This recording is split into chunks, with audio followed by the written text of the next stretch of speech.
আচ্ছা, কে এঁকেছে এটা? আমি বলবো না যে এঁকেছে তাকে একটা গিফট দেবো, কারণ আঁকাটা বেশ ভালো হয়েছে। কে এঁকেছে বলো? একটা ছবির রেসপন্সিবিলিটি নেওয়ার সাহস কারণ নেই, এটা তো ভালো কথা নয়। বেশ, আজ আমি তোমাদের রকেটের লস,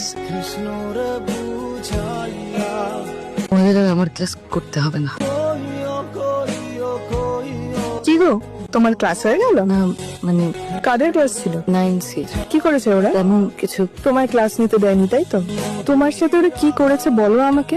আমি না ওই বজ্জাত গুলোকে হাড়ে হাড়ে চিনি, একদম পড়াশোনা করে না, সবকটা অসভ্য আর শয়তান। আর ওদের ওই শম্পা বলে মেয়েটা, বাবা একটু খেলাধুলায় ভালো বলে ওকে সবাই মাথায় তোলে। আচ্ছা, একটা স্কুলের ডিসিপ্লিনই তো আসল, তাই? তুমি বরং এক কাজ করো, তুমি না আমার সাথে একবার চলো। কোথায় যাবো? একটা কথা মনে রাখ, বেড়াল প্রথম রাতেই মেরে দিতে হয়। পর কিন্তু ম্যানেজমেন্ট টিম তোমাকেই দোষ দেবে যে তুমি ওদেরকে ম্যানেজ করতে। কিন্তু ওরা চলো তো, চলো চলো। তোমাদের লজ্জা করে? বাইরে থেকে একজন টিচার এসেছে, কি ভাবছেন উনি? বিনোদিনী স্কুলের ছাত্রীদের এরকম শিক্ষা? ওরা আর করবে, ছেড়ে দিন ওদের। ছেড়ে দিয়ে দিয়ে আজকে এরকম অবস্থা হয়েছে। কতবার বয়স হতে নতুন টিচারকে পেয়ে একটু মজা করে দুষ্টুমি করেছে এই আর। তুমি না আর আশকারা দিও না, এখন থেকে করে শাস্তি না দিলে বড় হয়ে এক একটা দাগি আসামি তৈরি হবে। আর এরপর যদি আমি শুনেছি তোমরা এরকম আবার বাদরামো করেছো, তাহলে কিন্তু পুরো ক্লাসকে আমি সাসপেন্ড করব।